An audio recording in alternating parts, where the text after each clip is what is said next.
नमो अरिहन्ताणं नमो सिद्धाणं नमो आयर्याणं नमो वच्छायाणं नमो लोये सवसाहु ऐसो पंच नमो यारो सब पावपणासनं मंगलाणं च सर्वेसिं परमं भूरि मंगलम् परमं भूरि मंगलम्। चैन बेसिक्स के अंतर्गत हमारी चर्चा पिछली क्लास में सप्त व्यसन नामक पाठ के संदर्भ में प्रारंभ हुई थी और ये जो पाठ है ये कविवर पंडित बनारसी दास जी द्वारा जो नाटक समय सार लिखा गया है उस नाटक समय सार के छंदों के आधार पर ये यहाँ पर ये पाठ दिया गया है। बनारसी दास जी का परिचय हमने देखा था और अभी हम जो शाम को वैसे भी रोज जो पढ़ रहे हैं परमार्थ वचनिका वो भी पंडित बनारसी दास जी द्वारा ही रचित है, उसमें भी हमने परिचय देखा था। अभी हम सीधा व्यसन की बात करते हैं। व्यसन किसे कहते हैं सुनीता आंटी? व्यसन किसे कहते हैं? बुरी आदत को व्यसन कहते हैं। बुरी आदत को व्यसन कहते हैं, यानी किसी भी जो विषय पंचेंद्रियों के विषय हैं उस विषय में यदि लीन हो जाए, आसक्त हो जाए, लवलीन हो जाए और उसकी आदत बन जाए तो वो व्यसन कहलाती है। निश्चय से व्यसन क्या है? निश्चय से व्यसन क्या है? तो यहाँ कहा कि निश्चय से तो जो आत्मा के स्वरूप को भुला दे, ऐसे वो मिथ्यात्व राग द्वेष के जो परिणाम है वो ही वास्तव में व्यसन है। जो अपने आत्मा के स्वरूप को भुला दे, ऐसे जो परिणाम, यानी मिथ्यात्व व्यसन है, उल्टी मान्यता, खोटी मान्यता, पर पदार्थों में अहम बुद्धि, पर पदार्थों को अपना मानना, ये खोटी आदत अनादिकाल की पड़ी है तो वास्तव में तो वो व्यसन है। और व्यवहार से जो बुरी आदतें हैं, जो पाप के परिणाम, कषायों के परिणाम है, विषयों में लीन होना है, वो व्यवहार से व्यसन कहा जाता है। तो व्यवहार से जिन्हें व्यसन कहा जाता है, ऐसे व्यसन 7 प्रकार के होते हैं। कौन कौन से 7 व्यसन होते हैं? बोलिए विनीता आंटी। जुआ, चोरी, मांस, मधु, वैश्यारमण, शिकार, पर स्त्री गति व्यसन, ये कहे 7 व्यवहार। बढ़िया, ये दूसरा आपने छंद बोला है। और बनारसी दास जी वाले भी आ रहे, अशुभ में हार शुभ जीती है। नहीं नहीं नहीं, जुआ, आमिष, मदिरादारी नाम वाला जो है। अच्छा, वो आपने जो छोटे वाला बता दो, वो नहीं कर रखा, मैंने ये वाला कर रखा है, अशुभ में हार वाला। ठीक है, बढ़िया। बनारसी दास जी ने यहाँ 7 व्यसनों के नाम के लिए छंद दिया है।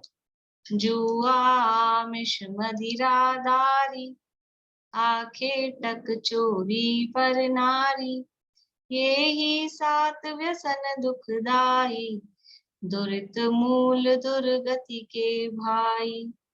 कैसे हैं ये 7 व्यसन? दुरित मूल, पाप के मूल है। पाप की जड़ क्या है? पाप की जड़ ये व्यसन है। और क्या है? दुर्गति के भाई। दुर्गति के भाई मतलब दुर्गति ले जाने वाले हैं, वहां पहुंचाने वाले हैं। ये 7 व्यसन: जुआ, जुआ खेलना, आमिष यानी मांस भक्षण, मदिरा यानी शराब पीना, दारी यानी वेश्यागमन, आखेटक यानी शिकार खेलना, चोरी यानी चोरी करना और परनारी यानी परस्त्री गमन। ये 7 व्यसन हैं जो दुखदायी हैं, दुख देने वाले हैं, पाप का मूल, पाप की जड़ है और दुर्गति पहुंचाने वाले हैं। द्रव्य रूप से तो ये 7 व्यसन है, और भाव रूप से भाव व्यसन क्या है, जैसे अभी अपन ने निश्चय व्यसन कहा, जो मिथ्यात्व और मोहराग द्वेष के परिणाम है। अपने अंदर में जो मिथ्यात्व और मोहराग द्वेष के परिणाम है, जिसके कारण जीव अपना आत्म स्वरूप भूल जाता है, वो ही वास्तव में भाव व्यसन अथवा निश्चय व्यसन है। भाव व्यसन या निश्चय व्यसन वो अपना मिथ्यात्व का परिणाम, वो निश्चय से व्यसन है, और व्यवहार से ये 7 प्रकार के खोटी आदतों में, विषयों में लीन होना, वो व्यसन कहा जाता है। तो हमने पहले व्यसन के संबंध में चर्चा की थी। जुआ, जुआ खेलना किसे कहते हैं कि हार जीत पर दृष्टि रखते हुए रुपए पैसे से या अन्य किसी प्रकार के धन से दांव लगाना, शर्त लगाना, या ये कोई इस तरह के काम करना, सट्टा आदि खेलना, वो सब जुआ कहलाता है, जिसमें लाभ हानि, जय पराजय का जिसमें प्रसंग रहता है, भय रहता है, वो द्रव्य जुआ, द्रव्य रूप से वो जुआ कहलाता है। और भाव जुआ क्या है, तो भाव जो व्यसन है वो अपने अंदर का जो मिथ्यात्व और कषायों के मोहराग द्वेष के परिणाम है। तो भाव जुआ किसे कहा, अशुभ में हार शुभ में जीत, यह द्यूत कर्म। अशुभ में हार मानना, या अशुभ पाप कर्म का उदय आया तो अपनी हार मान रहे हैं, पुण्य कर्म का उदय आया तो अपनी जीत मान रहे हैं, हार मान रहे हैं का मतलब है अशुभ पाप कर्म के उदय में दुखी हो रहे हैं और पुण्य के उदय में सुखी हो रहे हैं, प्रसन्न हो रहे हैं। इसी का नाम है जुआ, यह द्यूत कर्म।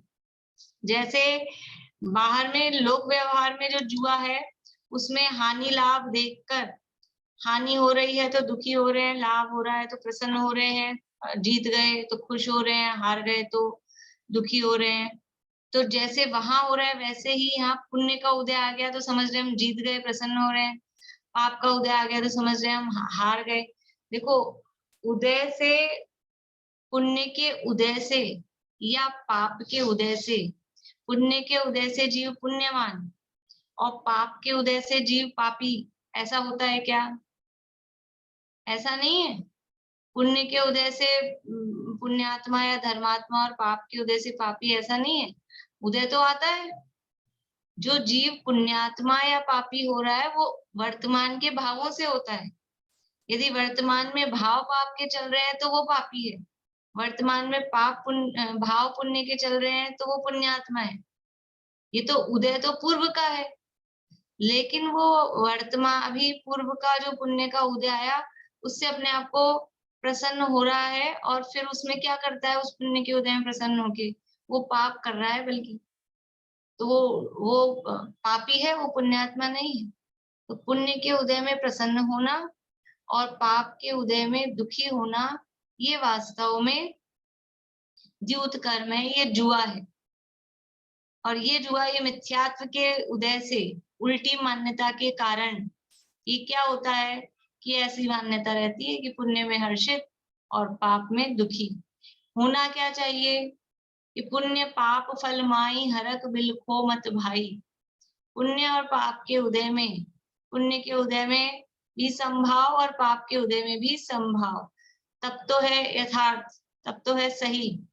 और यदि पुण्य पाप के उदय में सुखी दुखी होते हैं तो फिर वो क्या है कि जुआ खेल रहे हैं, कि जुआ हमारे जीवन में, पुण्य पाप का जुआ चलता रहता है।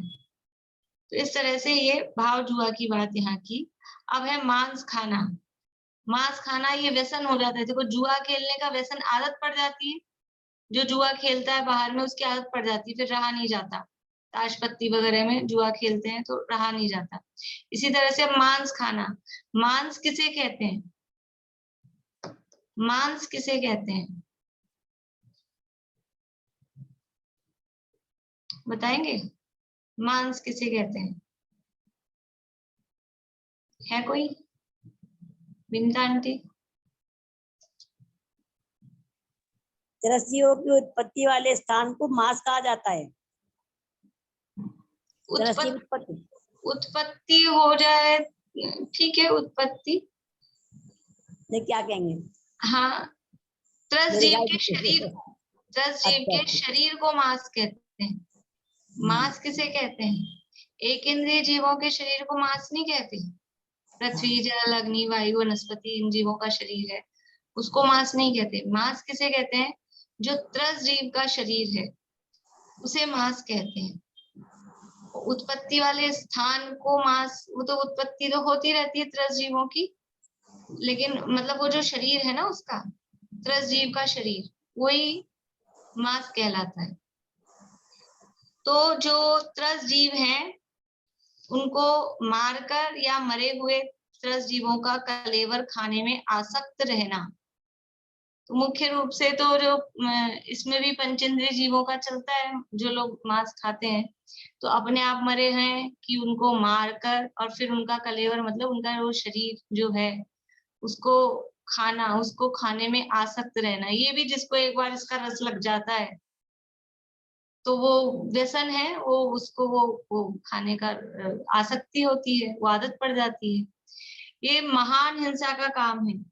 देखो जुआ खेलने में तो क्या है, एक तरफ से बाहर में हिंसा हो ना, मतलब नहीं भी हो, रुपया पैसा लगा के जुआ खेल रहा है तो हो सकता है ताशपत्ती खेल रहा है तो बाहर में द्रव्य हिंसा नहीं दिखाई दे, लेकिन मांस जो व्यक्ति खा रहा है वहां तो स्पष्ट रूप से त्रस्त जीवों की हिंसा, और उसमें भी विकलेंद्रियों का मांस तो कोई बहुत ही मतलब समझ लो खाते हैं वो भी जी, लेकिन वो कम है। पंचेंद्रियों का मांस वो विशेष रूप से चलता है, तो वहां पंचेंद्रिय जीवों की हिंसा साक्षात हो रही है। और मांस के संबंध में पुरुषार्थ सिद्धि उपाय में इतना लिखा है कि कोई कहे कि हम मार नहीं रहे, अपने आप मरा हुआ है उसको खा रहे हैं, तो मांस तो चाहे मरा हुआ अपने आप मरा हो चाहे वो पहले से मर गया हो, वो मांस स्वयं त्रस्त जीवों का शरीर है और उस मांस में निरंतर त्रस्त जीवों की उत्पत्ति होती रहती है। जो वो त्रस्त जीव का शरीर है ना, उस त्रस्त जीव के शरीर में और निरंतर त्रस्त जीव उत्पन्न होते रहते हैं। तो ऐसे भी तर्क दिए कि कच्चा नहीं खाएंगे, पकाकर खा लेंगे फिर तो सही है। तो वहां दिए श्लोक इस तरह से, चाहे कच्चा मांस हो, चाहे पका हुआ हो, चाहे पका हुआ हो, प्रोसेसिंग में भी हो, तो भी उसमें निरंतर त्रस्त जीव उत्पन्न होते रहते हैं। मांस यानी अपने तो नॉर्मल अपन सोचते हैं कोई चीज को गर्म चढ़ा दिया, गैस पर है, अग्नि का संपर्क है, तो अब तो इसमें से जीव जो भी होंगे वो मर ही जाएंगे। लेकिन मांस अगर पक भी रहा है तो भी उसमें जीव उत्पन्न होते रहते हैं, और पका के रख दिया है तो भी जीव उत्पन्न होते रहते हैं, और कच्चे का तो फिर कहना ही क्या है। तो ये मांस तो इस मतलब साक्षात रूप में उसमें भयंकर द्रव्य हिंसा, जीवों का घात, वो भयंकर रूप से उसमें होता है। और ऐसा यदि जो काम कर रहे हैं बाहर में द्रव्य में, वो उसके परिणाम कितने क्रूर हैं। और ये तो इतना तो ज्ञान होता ही है कि किसी जीव का को मार के बनाया गया है, ऐसा तो है नहीं कि हमको पता नहीं था। ऐसा तो कोई मांस खा रहा है तो वो इतना तो अज्ञानी होगा नहीं। तो इसमें बाहर में जी अपने परिणामों में कितनी क्रूरता है और बाहर में कितनी द्रव्य हिंसा है, ये घोर पाप का काम है। बोलिए भारती। सुअर का जो मांस होता है वो जो लोग खाते हैं उसके कीड़े मतलब खाने के बाद भी अपने शरीर के अंदर जाते हैं, वो लोग खा लेते हैं उसके बाद भी वो कीड़े जिंदा रहते हैं। और फिर वो कीड़े एक बार घुस जाते हैं अगर ब्लड स्ट्रीम में, तो घुसते घुसते घुसते कई बार ब्रेन में आ जाते हैं तो आदमी मर भी जाता है। मतलब मैं आपको इसलिए आपने जो बोली ना बात उसके ऊपर कह रही हूँ कि आपने बोला ना कीड़ों की उत्पत्ति मतलब वो होती जिंदा रहती है। रहते हैं, ये आप बताना चाह रहे हैं कि मरते नहीं है। हाँ हाँ, वो हाँ, इस जिंदा तरह रहते की हैं। पहले बीच में कुछ आई थी, मतलब समझ लो व्हाट्सएप वगैरह पे, कि वो उससे कोई बीमारी भी, वो फिर वो माइंड वाइंड में ब्रेन में चला जाता है तो कोई बीमारी फैल रही थी उस टाइप से। तो मतलब खुद के लिए हार्मफुल है वो तो है, लेकिन बाहर में कितनी हिंसा का काम है। फिर भी ये व्यसन होता है ना, व्यसन, वो जीवों को एक बार लत पड़ जाए, आदत पड़ जाए जो चीज खाने की, तो ये इसलिए व्यसन नाम दिया है कि वो छूटता नहीं है। तो यहाँ उसका उसमें हिंसा दिखाकर बाहर में कितनी क्रूरता का काम है मांस खाना। तो ये द्रव्य मांस खाना व्यसन है। और समझ लो जो लोग अंडा वगैरह, यहाँ यद्यपि अपनी क्लास में इस तरह की बात करने की आवश्यकता नहीं है, लेकिन फिर भी अड़ोस पड़ोस में कहीं संपर्क में, और जैनों में भी आजकल बहुत ये तो चल गया, मतलब कह ही नहीं सकते कि क्या है। तो अंडा आमलेट को तो समझते हैं, ये तो उसको शाकाहारी बताकर, पहले हम लोग पाठशाला में पढ़ते थे तो इस तरह के वो नारे और मुक्ता को चले थे कि अंडे को भी लोग शाकाहारी कहने लग गए हैं। ये कोई पेड़ पे थोड़ी ना उगता है, वो भी उसका ही शरीर है, त्रस जीव है वो पूरा पंचेंद्रिय, और वो उसको खाने की आदत और इस तरह के। और जैन नामधारी भी सब व्यसनों में पड़े हैं वर्तमान काल में भी। इसलिए ऐसा नहीं है, जैनों के बीच में भी जहाँ बिल्कुल सामान्य लोग होते हैं वहां तो ये बात कहने की हो जाती है कि कहाँ कहाँ कैसे कैसे, मतलब कहाँ तो यहाँ पानी भी छान के पीने की, इतना जीवों की रक्षा की और जीवों के घात से बचने की बात होती है, और कहाँ इस जैन कुल में जन्म लेकर भी वो साक्षात तरस जीवों के घात से भी जीव मतलब नहीं घबराते हैं, उससे विरक्त नहीं होते हैं। ये सब काल का भी प्रभाव है और मिथ्यात्व का तीव्र उदय है, मिथ्यात्व का प्रभाव है, क्या करें। तो मारकर या मरे हुए त्रस जीवों का कलेवर खाने में आसक्त रहना एवं भक्षण करना, वो द्रव्य मांस खाना व्यसन है। देखो वो साक्षात मांस वगैरह तो अपन कोई खाते नहीं है। अब अपनी बात करें तो त्रस जीव के शरीर को मांस कहते हैं, ठीक है। तो चींटी मर गई, मक्खी मर गई, मच्छर मर गया, तो उसका शरीर मांस कहलाएगा कि नहीं कहलाएगा? कहलाएगा। अब अपने भोजन में, दूध में, घी में, किसी भोज्य सामग्री में एक चींटी दिख गई अपने को मरी हुई, अब क्या करें? अमरस बनाया अभी भी भगोना भर के, और पता ही नहीं कहाँ से एक चींटी आके उड़ के उसमें गिर गई, अब वो उसमें मर गई। कभी मक्खी आके गिर के मर गई, क्या है? उसको निकाल देते हैं उंगली से, चम्मच से। वो त्रस जीव का शरीर है, वो उसमें मिल गया है, वो मांस है, ठीक है ना। समझ लेना थोड़ा। कहा बिना सोधा अनाज हमने काम में लिया, जिसमें इलियां हो गई थी, जीव हो गए थे, और वो दाल काम में ली, गेहूं काम में लिए, भुने हुए थे, जीव पड़े हुए थे, त्रस जीव उसमें, इली वगैरह सब त्रस ही, दो इंद्रिय विकलेंद्रिय हैं, दो तीन इंद्रिय हैं, और वो अनाज हमने काम में लिया तो क्या है? वो मांस खाना है। हम साक्षात मांस तो नहीं खाते, जिसकी चर्चा अभी अपन ने की वो तो अपने में करने की नहीं थी, लेकिन अब की अपन ने थोड़ी सी। लेकिन समझ लो कि रात्रि में बना, रात्रि में बन रहा है, उसमें आग गिर रहे हैं जीव जंतु, और फिर वो दिखते नहीं, पता नहीं चलते हैं, वो भोजन करना। होटल आदि के भोजनों में क्या अपन घर में ही ऐसा करते हैं कि इतने बड़ा भगोने में अपन ने कोई बनाया और चींटी मच्छर गिर गया तो निकाल के अलग कर दिया। तो वहां होटल वगैरह में वो फेंकते होंगे पूरा सामान, बड़े बड़े भी गिर जाए ना तो वे निकाल के अलग कर दो, ठीक है। आज का कल, कल का परसों, सब मिला देते हैं, सब वही चलता रहता है। एक आध कोई जीव दिखा तो क्या हो गया, ये तो ऐसे मतलब घृणा भी नहीं आती उनको, ग्लानि भी नहीं होती और कुछ नहीं, इसमें क्या है? जीव पैदा हो गए तो ये तो होते ही है, उसमें क्या है?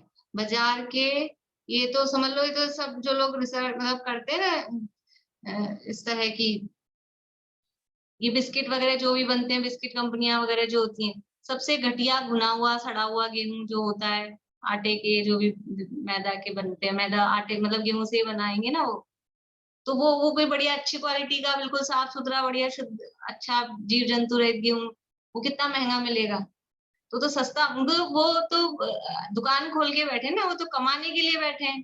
तो सस्ते से सस्ते में जो चीज मिले, और सस्ती चीज कौन सी मिलेगी कि जो घटिया क्वालिटी में घटिया हो और जिसमें जीव जंतु हो गए, कोई नहीं खरीदता, फेंकने में ही जा रही है, तो भाई चलो तुम ले लो जो मिले जो ये अच्छा, ऐसा सामान वो खरीदते हैं। अब वो कोई वहां फैक्ट्रियों में बिस्किट बन रहे हैं तो वो सोधा जाता है अनाज, ब्रेड बनती है, ब्रेड आटे की आती है, आजकल तो आटे की आती है, आटे की हो चाहे मैदा की हो, शरीर को देख लो ना आप, मैदा आटा तो बाजार के घर में लोगों को गेहूं लाने में, गेहूं छानने में, रखने में, हम फ्लैट में रहते हैं, जगह कहाँ है गेहूं रखने की? खुद को रखने की जगह है, 100-100 1000-1000 कपड़े रखने की जगह है, गेहूं रखने की जगह नहीं है। पिसा पिसाया आता है, थैली आटे की, वो ले आते हैं। अभी थोड़े दिन में इंडिया में भी होगा, फॉरेन में तो होता ही है। आटा भी क्यों लाएंगे हम, बनी बनाई रोटियां मिलने लगेगी बाजारों में, वही ले आएंगे। और क्या, डबल रोटी तो मिलती है।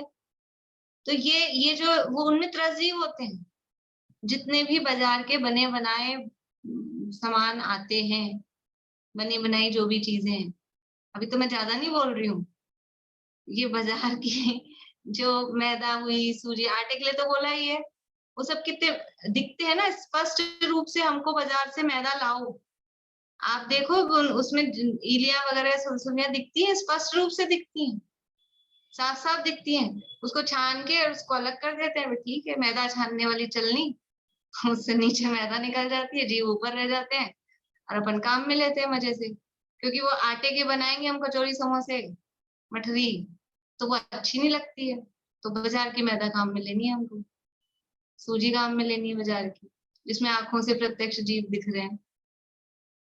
देखो गेहूं वगैरह में मान लो कदाचित एक आध हो गई तो वो अलग हो जाएगी, वो एक आध हो गई तो, पर वो जो आटे में मैदा में जो हो गई है ना, वो कुछ तो अपने को दिख रही है।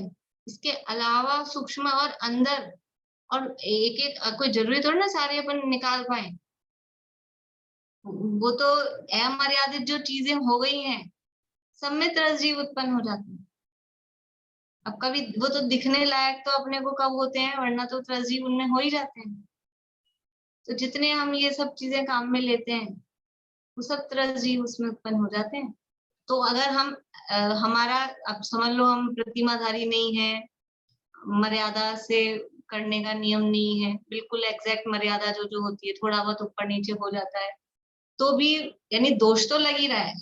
ये माँ मतलब उसमें अतिचार तो लग ही रहा है। हम स्पष्ट रूप से मांस नहीं खाते तो वैसा दोष नहीं है, लेकिन जो अमर्यादित वस्तु यदि हम काम में ले रहे हैं तो उसमें तरजीब हो ही जाते हैं। जितने भी अमर्यादित पदार्थ होते हैं वो सब तरजीब उसमें उत्पन्न हो जाते हैं। तो वो हमको समझ लो मांस खाने का अतिचार उस रूप में उसमें लगता है, इसीलिए तो छोड़ते हैं। त्यागी व्रती वो व्रत क्यों लेते हैं, वो इस अतिचार से भी बचना चाहते हैं ना, इसलिए वो इसको छोड़ते हैं। तो हमें ज्ञान तो हो, पता तो हो कहाँ कहाँ दोष लग रहा है। हम तो मांस नहीं खाते, हम तो मांस नहीं खाते, तो वो तो ठीक है, हम तो नहीं खाते।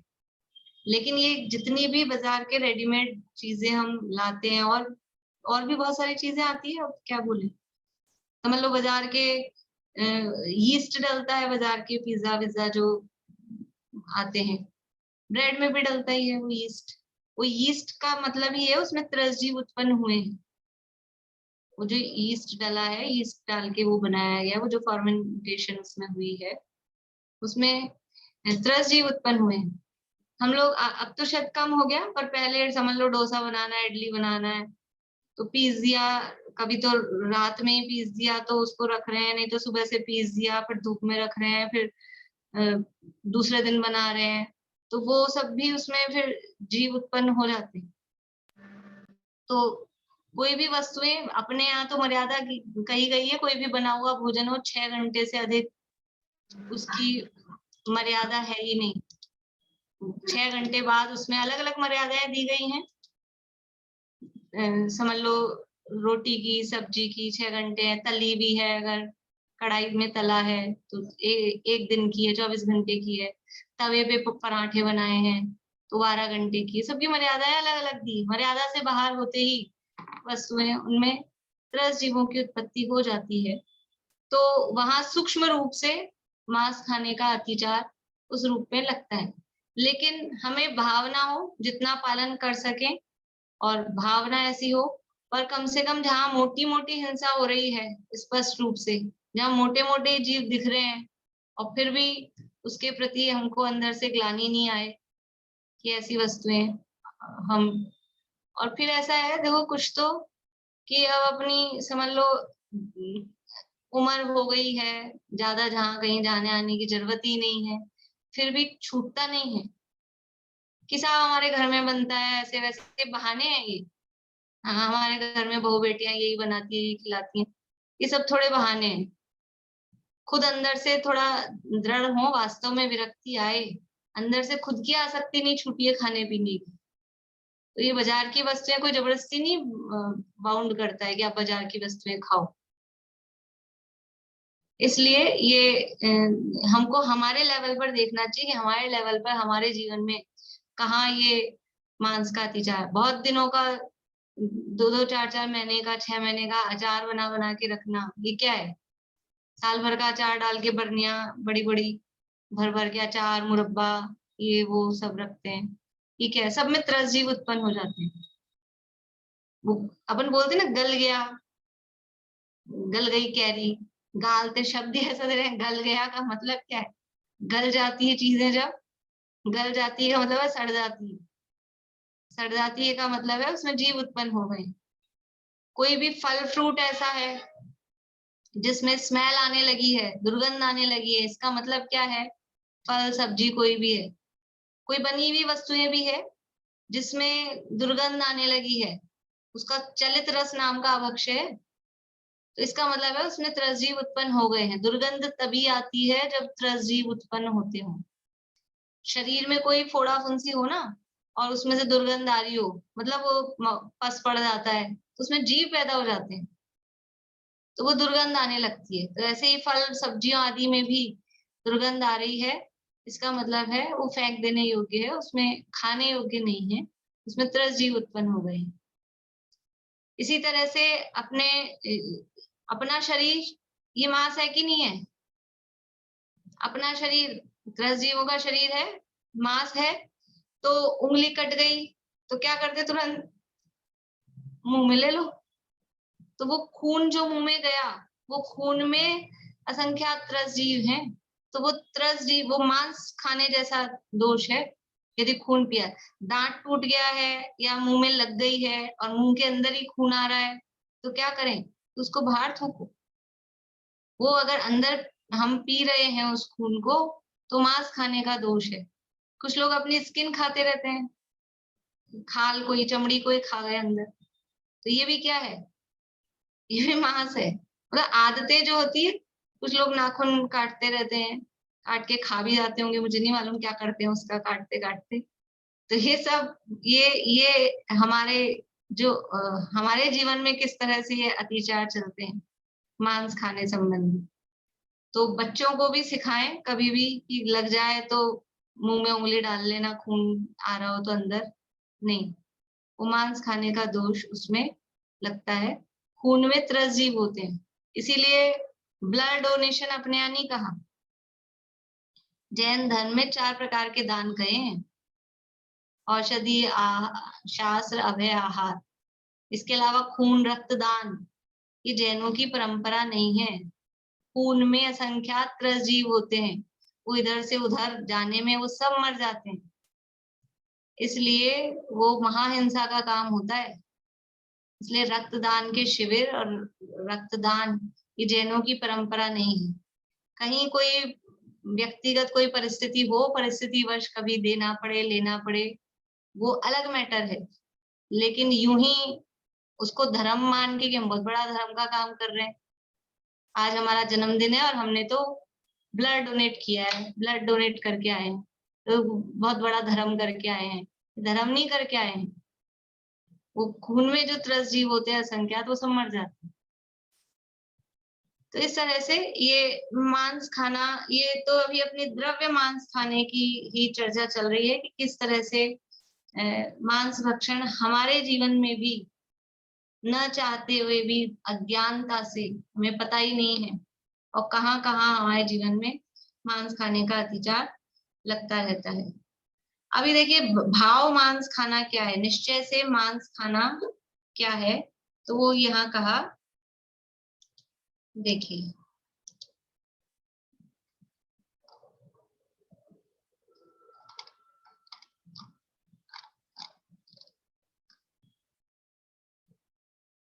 काम किया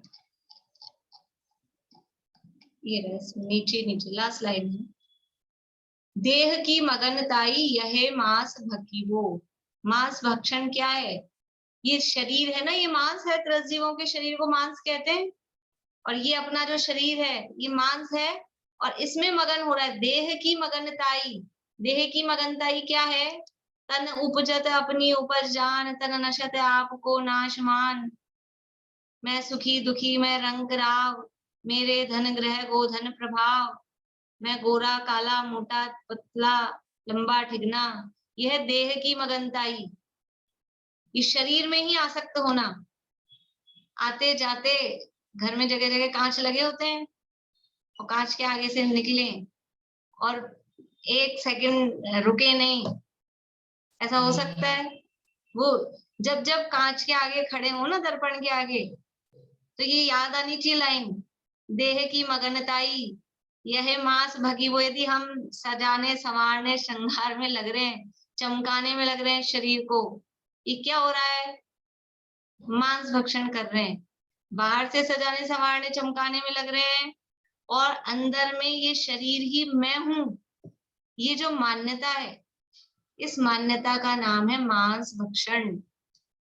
चल रहा है कि नहीं चल रहा है? दिन हो कि रात, सुबह हो कि शाम, ये शरीर ही मैं हूं, ये शरीर ही मैं हूं, यही मान्यता जब अंदर जमी हुई है। तो ये मांस भक्षण, निश्चय से मांस खाना क्या है कि देह में शरीर के पुष्ट होने पर, शरीर के पुष्ट होने पर अपना यानी आत्मा का हित, और शरीर के दुबले होने पर अपना यानी आत्मा का अहित मानना। अभी तो दो काम दिए, खाली दुबला पतला, बाकी जो जो शरीर में जो परिणमन हो रहा है, अनुकूल हो रहा है तो अच्छा मेरा हित हो रहा है, और प्रतिकूल हो रहा है तो मेरा अहित हो रहा है। जो जो भी शरीर में परिणमन हो रहा है, समझ लो टेस्ट कराए, डायबिटीज का कराया, बीपी का, और जो भी समझ लो 2-4, और सब सही आई, तो क्या समझते हैं? मैं सही हूँ, मैं स्वस्थ हूँ। और एक रिपोर्ट्स में जरा सी कुछ खराबी आ जाए तो चेहरा लटक जाता है, मैं अस्वस्थ हूँ। अरे हम तो अनादि के अस्वस्थ ही हैं। स्वस्थ किसे कहते हैं? जो अपने में स्थित हो। अपना मतलब मैं चैतन्य स्वरूप शुद्धात्मा, उसका नाम स्वस्थ है, उसमें स्थित होने का नाम स्वस्थ है। हम तो पर में शरीर में स्थित हैं, तो हम तो अनादि से ही अस्वस्थ हैं। लेकिन शरीर की बराबर चलती रहे, अनुकूलता रहे, तो अपने आप को अच्छा मानता है। शरीर में थोड़ी सी तकलीफ आ जाए तो दुखी होता है। शरीर का जो कुछ होए बस उसी में मगन रहना। सारे दिन सुबह से शाम तक काम किसके लिए करते? किसके लिए काम करते? ये किचन नाम की जो चीज है, ये जो घर में एरिया है, वहां किसके लिए कार्यक्रम होता है? किचन में जो कार्यक्रम होता है वो सब शरीर के लिए। ड्रेसिंग रूम में जो कार्यक्रम होता है वो सब शरीर के लिए। बाथरूम में जो कार्यक्रम होता है वो सब शरीर के लिए। बेडरूम में जो कार्यक्रम होता है, आराम कर रहे हैं, सो रहे हैं, वो सब किसके लिए? सारे कार्यक्रम शरीर के लिए ही है, सारे कार्यक्रम शरीर के लिए ही। और मंदिर भी जाते हैं इस भावना से, तो भगवान के सामने भी यही भावना रख के कि मैं स्वस्थ रहूं, परिवार स्वस्थ रहे, और ये दुख मिट जाए, वो दुख मिट जाए। वहां भी आत्म कल्याण की भावना विरले ही जीवों को होती है। वहां भी कोई ना कोई अपनी लौकिक कामना की पूर्ति के लिए चले जाते हैं। सारे काम शरीर के लिए हो रहे हैं। क्या हो रहा है? ये सब मांस भक्षण है। देह की मगनताई, मगनताई शब्द दिया है। सारे टाइम हर रूप में शरीर में मगन है, हर रूप में भोजन कर रहे हो, और शरीर के पोषण, मेरा शरीर पुष्ट हो, ये भावना है, तो ध्यान रखना कि देह की मगनता, ये मांस भक्षण कर रहे हैं। शुद्ध मर्यादित भोजन में कर रहे हो, और इससे हमारा शरीर बढ़िया रहेगा। ये रागी खाओ, ये अलसी खाओ, और जो जो बीज आते हैं अलग अलग तरह के, वो ये बीज, वो बीज, ये चिया सीड और ये सनफ्लावर सीड, और ये बना के खाओ, वो बना के खाओ। तो क्या होगा? क्या होगा इससे? इससे बढ़िया रहता है, शरीर अच्छा चलता है। शरीर अच्छा रहता है तो वो जो हम खा रहे हैं अच्छा बढ़िया शुद्ध बना के भी, ये देह की मगनता ही है। अंदर से भाव मांस भक्षण, ये व्यसन हमको चल रहा है। तो देह में मगन रहना अर्थात शरीर के पुष्ट होने पर आत्मा का हित एवं शरीर के दुबले होने पर अपना अहित मानना, ये भाव मांस खाना है। जिसके जीवन में ये मिथ्यात्व है, शरीर को अपना मानने रूप, उसके जीवन में ये व्यसन, सातों ही व्यसन है, पहले ही कह दिया भाव व्यसन है ही। पर ये मांस खाना, यानी अभी अपन सोचो कि अपने लिए कितना बड़ा, कोई ये कहे तुम मांस खाते हो, कलंक जैसा है। हमको कोई कहे कि तुम मांस खाते हो, ये कलंक जैसी बात है, अपने को मतलब शर्मसार होने वाली। और एक कर क्या रहे हैं हम, यहाँ आचार्य कह रहे हैं तुम मांस खाते हो, ये आचार्य कह रहे हैं तुम मांस खाते हो, शरीर में मग्न हो, दिन रात मांस खा रहे हैं। एक तो मुनिराज है, दिन रात आत्मा का चिंतन, मृदु संभाषण में वही कथन, और एक हम हैं, दिन रात शरीर का चिंतन और संभाषण में भी वही कथन।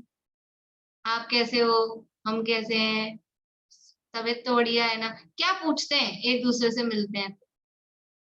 कोई विरले ही होंगे, कोई एक आध दो ही समझ लो कि ये पूछते हो स्वाध्याय कैसा चल रहा है, नहीं तो तबीयत कैसी, तबीयत कैसी, आप बाहर गए, यहाँ गए, वहां गए, तबीयत बढ़िया रही, आपकी तबीयत कैसी, तबीयत ही तबीयत, कौन सी तबीयत, इस शरीर की, देह की तबीयत पूछते रहते हैं।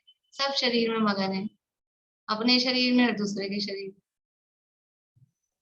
वो गाथा आई थी ना उस दिन, उसमें कार्तिकेय ने परीक्षा में, कि अपने शरीर पर के देह से विरक्त हो और फिर निज देह से विरक्त हो, दोनों के देह से विरक्ति होनी चाहिए। शरीर जीव है ही नहीं, पर का भी शरीर जीव नहीं है और मेरा भी शरीर जीव नहीं है। देह में मगन रहना अर्थात शरीर के पुष्ट होने पर अपना हित और शरीर के दुबले होने पर अपना हित मानना, ये भाव मांस खाना व्यसन है। मदिरापान, मदिरापान तो अकेला शब्द लिया है एक मदिरा, लेकिन जितने भी जो भी नशीली वस्तुएं होती हैं उन सबके सेवन की जो आदत पड़ती है, उनके सेवन की जो लत है, तो शराब, भांग, चरस, गांजा आदि नशीली वस्तुओं का सेवन करना, वो द्रव्य मदिरापान है। अब ये तो हम तो, ये तो इनमें से तो कोई नहीं करते, हम शराब वराबी तो, लेकिन कोई भी ऐसी वस्तुएं जिनसे हमको नशा होता है और उसकी आदत हो, तो समझ लो एक तो चाय होती है, चाय का नशा होता है, चाय ना मिले तो सिर दुखता है, तो वो व्यसन के अंतर्गत उसको ले लेते हैं, लेकिन ठीक है वो यथा योग्य, ऐसा वो नहीं है। देखो नशा तो इस तरह से अपने को भोजन का भी होता है, हमें 8 बजे नाश्ता करने की आदत है, हमें 11 बजे भोजन करने की आदत है, और वो टाइम पे नहीं मिले तो सिर दुखता है, होता है ना कुछ, तो वो उस रूप में है, लेकिन उतना नहीं है। अभी तो ये नशा किस चीज का होता है, अभी तो मोबाइल का, टीवी का, ये नशा है। हमको कोई सीरियल देखने का नशा है, हमको मोबाइल पे व्हाट्सएप, फेसबुक और क्या क्या, इंस्टाग्राम और पता नहीं कई तरह के ग्राम होते हैं, मुझे ज्यादा नॉलेज नहीं है, पर आप लोगों को भी नहीं होगी, कोई ऐसा लगते नहीं है आप लोग भी, लेकिन बहुत तरह की चीजें होती हैं सोशल मीडिया की, तो उसमें लीन रहने का ये नशा होता है। ये है नशा वर्तमान काल में, अपने लोगों में ये शराब वराब ये तो नशे नहीं है, लेकिन ये इन चीजों का नशा, टीवी देखने का, सीरियल देखने का और ये सोशल मीडिया का, ये नशा होता है। तो इसमें लीन रहना ये मदिरापान है। किसी भी तरह का ये जो जीव उसमें जिसमें गाफिल रहे, नशा का मतलब क्या है कि जीव गाफिल हो जाए, होश नहीं, इसका नाम है। आप मोबाइल लेके बैठे हो, अपने को तो एक व्हाट्सएप चलाते हैं जिसमें आप देखो कि एक बार मोबाइल हाथ में लिया और चालू किया तो 10-15 मिनट कब गायब हो जाते हैं मालूम ही नहीं चलता। 10-15 मिनट तो मिनिमम कह रही हूँ, उससे ज्यादा घंटा घंटा निकल जाए कह नहीं सकते। आप यूट्यूब चला लो और प्रवचन नहीं, उसमें कुछ कुछ स्वास्थ्य के नुस्खे की, भोजन बनाने के, इस तरह के। फिर आप देखो एक के बाद फिर लगता है ये भी देख लें, फिर ये भी देख लें, फिर आती जाती वीडियो। और कब आपका 1 घंटा निकल गया पता ही नहीं चलता। ये नशा, ये इसमें इसमें गाफिल हो जाते हैं ना, होश ही नहीं रहता कि कितना समय कहाँ निकल गया कैसे। ये अपनी बात कर रही हूँ, अभी अपनों में बच्चे नहीं है, बाकी बच्चे लोग होते हैं, बड़ों को भी होता है वैसे तो। मोबाइल में गेम खेलने का व्यसन बड़ों बड़ों को देखा मैंने। मैं अपने बेटे को लेके जाती थी स्पोर्ट्स के लिए स्कूल, तो वहां और भी लेडीज अपने बच्चों को लेके आती है। अब 1 घंटा वहीं वेट करना होता है, अभी बार बार में आए जाए कौन, 1 घंटा वो खेलेगा तो वहीं बैठ जाते। तो सब लेडीज अपने मोबाइल में लेके, मैं भी अपने मोबाइल में लगी रहती थी, लेकिन मैं ईयरफोन ले जाती थी, मैं प्रवचन सुनती थी। तो वो क्या करती हैं, तो मैंने देखा एक दिन थोड़ा सा झांक के, तो वो मोबाइल गेम खेलती हैं जो बच्चे खेलते रहते हैं, वो लेडीज भी वो खेलती हैं। तो वो भी आदत, मतलब ऐसा नहीं कि अकेले बच्चे ही खेलते होंगे, वो बड़े बड़े लोग भी मोबाइल गेम खेलते रहते हैं। ये व्यसन है। शराब आदि के व्यसन ना हो, पर ये आदत है ना। व्यसन का मतलब क्या है, आदत, लत पड़ गई। और ये नशा क्या है कि गाफिल हो जाए, उसमें होश नहीं रहता। अब कोई बुलाए ना, हाँ आ रहे हैं, और उसमें लगा रहता है व्यक्ति। फिर 2 मिनट 4 मिनट, फिर हाँ आ रहे हैं, 1 मिनट 2 मिनट, और वो गेम चलता रहता है उनका। तो वो इसका नाम है, वो गाफिल हो रहा है उसमें। तो ये नशा है, मदिरापान व्यसन है। निश्चय से क्या है मदिरापान, तो मोह की गहल सो अजान यह सुरापान। मोह की गहल, ये तो मोह महामद पियो अनादि छड़ाला में भी पढ़ा अपन ने। तो निश्चय से सुरापान यानी शराब पीना क्या है, मोह की गहल। क्योंकि नशा मतलब गाफिलता, गहल, गहल मतलब सुध बुध खो देगा, होश ही नहीं रहता क्या है। तो ये मोह ऐसा है, मिथ्यात्व, मोह का परिणाम कि जीव को होश ही नहीं रहता। कैसा कि कुछ को कुछ कहता है। जब नशा चढ़ जाता है तो नशे में जीव को होश नहीं रहता, क्या क्या कर रहा है, क्या कह रहा है। आप देखेंगे ना, बिल्कुल घरों घरों में होंगे बच्चे और मोबाइल में गेम खेलते रहते होंगे, और वो जब बड़े तल्लीनता से खेल रहे हो, तो आप उनसे कुछ पूछो खाने पीने के लिए, कहीं जाने आने के लिए, कुछ भी, तो वो कुछ भी जवाब दे देंगे कि घिया की सब्जी खा लोगे, कि हाँ खा लेंगे। अभी तो मतलब उनको लगता है ये निकले, जो बोले उसमें हाँ हाँ करके, और आप टल को यहाँ से। और फिर बाद में जब उनका बंद हो जाता है, फिर आप कहो कि आपने कहा था घिया की सब्जी खा लोगे। मैंने कब कहा, मैंने कहा उसको होश ही नहीं होता है कि मैंने कहा, उसको यही होश नहीं होता। कहीं के लिए कुछ भी पूछो, जाना है आना है, तो कुछ भी बोल देगा हाँ कि ना। और फिर बाद में कहो कि साहब आपने हाँ की थी कि ना की थी, मैंने कब कहा था, मैंने कहा ही नहीं था। इसका नाम है गहल। तो अब अपने को देखो कि मैं आत्मा हूं, कि मैं जीव हूं, कि मैं शरीर हूं। कभी कहता है यही मैं हूं, कभी तो क्या कहता है यही मैं हूं, है ना, ये जो दिख रहा है। और कभी क्या कहते हैं ये मेरा है, कि तू है कि तेरा है। मैं में और मेरा में अंतर है कि नहीं है। मैं का मतलब तो वही है, और मेरे में तो दो पना हो गया।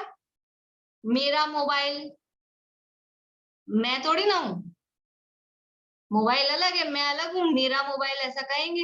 लेकिन कभी तो कहता है शरीर ही मैं हूँ, यही मैं हूँ। और कभी कहता है ये शरीर मेरा है। तो ये इसका नाम है ये गहन। शरीर को आत्मा मानता है, आत्मा को शरीर मानता है। सुख दुख के कारणों का पता नहीं है, कौन सुखी कर रहा है कौन दुखी कर रहा है, पर वैसे सुख दुख मानता है। जो सुख के कारण है उनको दुख का कारण मानता है, जो दुख के कारण है उनको सुख का कारण मानता है। इसका नाम है मोह की गहल। मोह की गहल में कुछ होश नहीं रहता। सच्चे देव शास्त्र गुरु का होश नहीं, अपने आत्मा के स्वरूप का होश नहीं, इष्ट अनिष्ट का हित अहित का होश नहीं। मन मिला सैनी पंचेंद्रिय हुआ, फिर भी जीव को अपना हित अहित नहीं समझ आता। क्यों नहीं समझ आता, ये मिथ्यात्व का तीव्र उदय है। प्रत्यक्ष दिखती है चीजें कि वस्तुएं हमारे हिसाब से परिणमन नहीं करती हैं। हर वस्तु अपने हिसाब से परिणमन करती है, साफ साफ दिखता है, फिर भी स्वीकार नहीं होता। क्यों नहीं होता, ये मोह का प्रभाव, तीव्र उदय। मोह के तीव्र हृदय में जो वस्तु स्थिति है, यथार्थ वस्तु स्थिति, वो स्वीकृत नहीं होती है, स्पष्ट रूप से दिखता है। घर में रोज इस तरह के प्रसंग बनते हैं, कोई कहना नहीं मान रहा है, कोई बात नहीं मान रहा। जड़ अचेतन वस्तुएं अपने हिसाब से परिणमन नहीं करती हैं। कौन चाहता है अपनी नया घर पुराना हो जाए, नया कलर कराया वो पुराना हो जाए, नई गाड़ी ली उसमें स्क्रैच आ जाए, नया मोबाइल लिया वो उसमें स्क्रैच आ जाए, कि वो हैंग होने लग जाए, कि वो खराब हो जाए। कौन चाहता है? कौन चाहता है? कोई भी नहीं चाहता। लेकिन ये सब जड़ अचेतन वस्तुएं भी नई से पुरानी और खराब होती है कि नहीं होती है? कौन चाहता है अपने सिर के बाल सफेद हो जाएं कि झड़ जाएं? कौन चाहता है? तो ये दिख रहा है ना कि इन जड़ अचेतन वस्तुओं का परिणमन यही हमारे हिसाब से नहीं चलती, इनका ही परिणमन अपने हिसाब से नहीं होता है, साफ साफ दिखता है। लेकिन फिर भी ये मोह इतना हावी रहता है कि नहीं, काले से सफेद हो गए कोई बात नहीं, मैं फिर से काला करूंगा। झड़ झड़ के बाल खत्म हो गए तो मैं हेयर वो क्या नए उगा लूंगा, ट्रांसप्लांट करा लूंगा, विग लगा लूंगा। ये मोह उसको स्वीकार ही नहीं होने देता है कि ये हमारे हिसाब से परिणमन नहीं कर रहा है, ये स्वीकार करो, ये मानो। ये मोह की गहल, ये मोह की शराब अनादिकाल से चली आ रही है। इस तरह से ये मोह में पड़कर आत्म स्वरूप से अनजान रहना, ये भाव मदिरापान कहलाता है। तो ये वही अपने अभी 3-4 व्यसन और बचे हैं, कर लेंगे, अपने को जल्दी तो क्या है। एक ही दिन में पूरा करें, थोड़ा विषय तो स्पष्ट हो अपने दिमाग में, कर लेंगे। आप लोग कुछ काम करेंगे कि 7 व्यसनों संबंधी कोई आपको पुराणों के उदाहरण कुछ मिलते हो, कोई याद आते हो, तो आप लोग ढूंढ के लाना अगली क्लास में। कि 7 व्यसनों में नोट कर लीजिए, होमवर्क याद नहीं रहेगा ऐसे। कि 7 व्यसनों से संबंधित की कहीं कोई मांस खाने संबंधी कोई कहानी मिलती हो, उसका बुरा हुआ है, कि कहीं शिकार खेलने संबंधी, कहीं ये जुआ खेलने संबंधी, कहीं मदिरा पान संबंधी, उसके कारण उनका अहित होता हुआ दिखा हो, कुछ भी उस घटना हुई हो, तो आपको पुराणों में मिलेंगे कुछ कुछ। तो थोड़ा दिमाग पे जोर लगाना, कहीं कोई कहानियां होती हो तो उसमें देख के लाना आप लोग। तो अपन करेंगे चर्चा। अभी यहाँ ये 3 व्यसनों की चर्चा अपनी हुई है। अशुभ में हार, शुभ में जीत, यह द्यूत कर्म, देह की मगनताई यह मास भकीबो, मोह की गहल सो अजान यह सुरापान। ये याद करना जरूर सबको। तो याद करेंगे तो ख्याल में आएगा, याद करेंगे ना तो अपने को टाइम पे ख्याल में आएगी बात। जब भी कांच के आगे खड़े हों, नहा रहे हों, तो ये ध्यान रहे, देह की मगनताई, सजने संवरने में लगे हों तो देह की मगनताई ये ख्याल में आना चाहिए। बोलिए दीदी, भैया। दही का वेदक तो नहीं खाती, बहुत दिनों से कभी नहीं खाया, लेकिन जो इनो से खमीर उठाते हैं उसमें भी दोष है। इनो जो है वो साइट्रिक एसिड और वो टाटरी वगैरह से बनता है, तो वो अभक्ष्य होती है टाटरी, चाटरी टाटरी और तो साइट्रिक एसिड। हाँ, तो इनो तो अभक्ष्य होता है। और सोडा अपन लोग काम में लेते हैं अभी भी वैसे, पर वो सोडा भी बाजार का पिसा हुआ ही आता है। तो बाजार उसके का ही लिए वो, आता है। हाँ, तो उसके लिए वो थोड़ा मेहनत उसमें होती है। कच्चे क्या? केले के जो डंठल होते हैं ना, छिलके, उसको हाँ, जला के और फिर उसका पानी बना के वो सोडे का काम करता है। खार जिसे बोलते हैं ना, पापड़ वगैरह में भी अच्छा, डाल, पापड़ खार तो अलग होता है, पर वो उसका सोडा बनाया जाता है। लेकिन इनो से तो सोडा ज्यादा बेटर है। मतलब, हाँ, जो अच्छा, सोडा मीठा सोडा होता है, हाँ मैं हाँ, शुद्ध है वो मैं नहीं कह रही हूँ, लेकिन नहीं, इनो में अधिक हिंसा है, हाँ, अधिक। मैंने इसीलिए पूछा आपसे कि इनो तो यूज करती हूँ, अभी तक इनो तो करती हूँ। इनो और टाटरी, टाटरी भी हाँ अभक्ष्य होती है, वो भी हाँ हिंसक हाँ। होती है। टाटरी का भी थोड़े दिन पहले ही पता चला, हाँ, क्योंकि हम जब कढ़ी बनाते थे टाटरी की बनाते थे, और जब पढ़ने में आया हाय राम, मैंने कहा हद हो गई। फिर हमने इमली की बनानी शुरू कर दी, खैर वैसे इसी इमली तरह की से वो उस समय ध्यान नहीं आया कि वो द्विदल में भी, द्विदल में त्रस जीव होते हैं, हाँ यानी बिल्कुल दूध और बिल्कुल। दही, हाँ जो भी दूध दही है उनके साथ में दालें वगैरह जो भी होती हैं, से बेसन या दालें जिनके भी 2 पार्ट्स, 2 फाड़ होती है, उन सबको यूज में लेना। मोठ, मूंग, समझ लो जो भी चना, ये सब दही या दूध के साथ में, जिनके भी 2 दल होते हैं ना, चौले, मोठ, मूंग, चना, बाकी सारी दालें, जो भी ये चीजें हैं, तो दही या दूध के साथ में उनको खाने से त्रस जीवों की उत्पत्ति हो जाती है। वो भी मांस भक्षण जैसा है। दही की कड़ी बना के खाना, दही के गट्टे बना के खाना, दही बड़े खाना, दही बड़े मतलब वो दाल वाले जो बड़े बनते हैं, वो दही बड़े बना के खाना, ये सब में त्रस जीव उत्पन्न होते हैं। और उसमें तो बारीकी तो बहुत है, लेकिन अभी इनिशियल लेवल पे केवल दालों के साथ ही, बाकी वो द्विदल भी, हरी द्विदल, कास द्विदल, और वो अलग अलग तरह की होती है। तो वो तो, लेकिन इस मोटा मोटा तो त्याग होना ही चाहिए, क्योंकि वहां त्रस जीवों का घात होता है। आलू आदि खाने में तो स्थावर जीवों का घात है।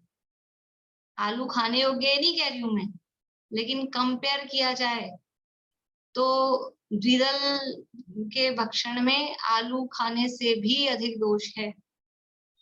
दही बड़ा, दही की कड़ी, दही की सब, मतलब ये गट्टे वगैरह जो भी दही डाल के बनाए जाते हैं, वो सब बहुत जगह तो पता ही नहीं चलता है, सब्जियों में कहीं भी सब दूध दही मलाई वो सब डलता रहता है। और फिर साथ में हमने उस सब्जी में तो नहीं डाला, लेकिन हमने दाल भी रखी है, अभी समझ लीजिए अमरस है और दाल है, अब 1 चम्मच ये खा रहे हैं, 1 चम्मच ये खा रहे हैं, तो अमरस में दूध डला है। या इडली वगैरह बना दी, उसमें दही डाल के बनाई है, और सूजी की जो लोग बनाते हैं, और फिर उसको दाल से खा रहे हैं, तो अंदर दही डला था और फिर दाल से खा रहे हैं उसको, तो ये द्विदल का दोष उसमें आता है। आटा गूंथ लिया आपने दूध से कि दही से, और फिर सब्जी कोई बेसन वाली जो भी चीज है, दाल है, उसके साथ खा रहे हैं। खिचड़ी में दही मिला के, पहले तो चलता ही था, दस्त वगैरह हो जाए तो कहें खिचड़ी में दही मिला के खा लो। खिचड़ी में दाल डली है और उसमें दही कैसे मिला के खा सकते हैं? तो द्विदल का तो जीवन में त्याग होना ही चाहिए। द्विदल, उसके बहुत ऑप्शंस हैं, मतलब ऐसा नहीं कि हम कुछ खाए बिना रह जाएंगे, कुछ बनेगा ही नहीं, सब खूब ऑप्शन उसके मिलते हैं। इसलिए ऐसा कुछ नहीं है कि हम नहीं बना पाएंगे कि नहीं खा पाएंगे, सब बढ़िया वैसा ही बन जाता है। ये इमली की कढ़ी बना सकते हैं? हाँ बना सकते हैं, इमली में कोई दिक्कत नहीं। वो तो नींबू की बनाओ, आंवले की बनाओ, अमचूर की बनाओ, इमली जो दूसरी खटाइयाँ और भी तरह की खटाई होती है, वो कुछ भी यूज में ले सकते हैं। चलिए, इस तरह से यहाँ पर समझ लो हमारा 2 डबल चल रहा है यहाँ, एक द्रव्यान योग की भी चर्चा है और चरणान योग की भी चर्चा है, क्योंकि द्रव्य व्यसन की भी बात चल रही है, भाव व्यसन की भी बात चल रही है। तो हमारा बाहरी आचरण भी शुद्ध हो और हमारा अंतरंग भी पवित्र हो, इस दृष्टि से बहुत ही बढ़िया प्रकरण ये यहाँ बनारसी दास जी ने लिखा है। एक क्लास तो और अभी लगेगी, एक क्लास और करेंगे। बोलिए विनीता जी। मैंने दही का तो छोड़ रखा, दूध में दही में बराबर है, कोई बराबरी आती है। देखिए उसमें तो शब्द गोरस दिया है, तो वो तो दूध दही मावा पनीर छेना वो सब दही में वही तो लगा। खट्टापन होता है ना, ये वाली ठीक बात है, सोच के कहा जितना गया था। जितना खट्टेपन से उससे नहीं है, जितना अच्छा। निभे भावना करें, धीरे धीरे अपने लेवल पर कोशिश करें, छूट जाए। दही का। दूध के साथ ही नमकीन खाना, चाय के साथ ही नमकीन खाना, बेसन की नमकीन है तो कर सकते हैं ना, कुछ और खा लें उसके साथ, आटे की मठरी बना के खा लें, मतलब इसमें कोई तो नहीं तकलीफ है, नहीं है। खाने की बात नहीं है, पर छोड़ नहीं रखा, छोड़ हाँ, नहीं रखा, ये बात है।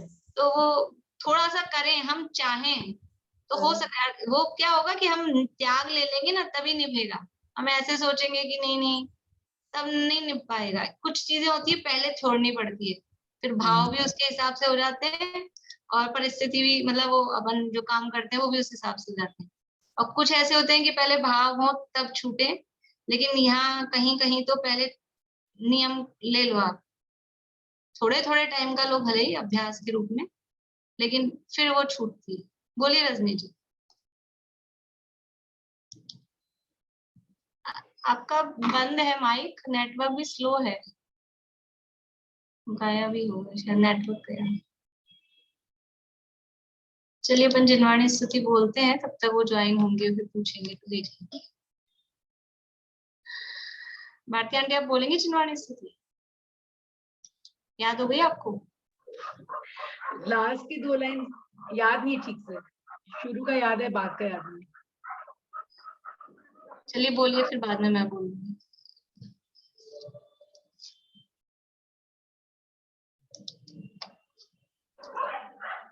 साची तो गंगा ये बीत राघवानी, अविच्छिन्न धारारित धर्म की कहानी। अब जामे अति विमल अगाध ज्ञान पानी, जहाँ नहीं संशय आदि पंख की निशानी। साची तो गंगा यह बीत राघवानी, सप्त भंग जह तरंग उछलत सुखदानी, संत चित मराल वृंद रमे नित्य ज्ञानी। साची तो गंगा यह बीत राघवानी, जाके अवगाहन ते शुद्ध होय प्राणी। भाग चंद निश्चय घट माहिया प्रमाणी। साची तो गंगा यह बीत राघवानी, अविच्छिन्न धारा निज धर्म की कहानी।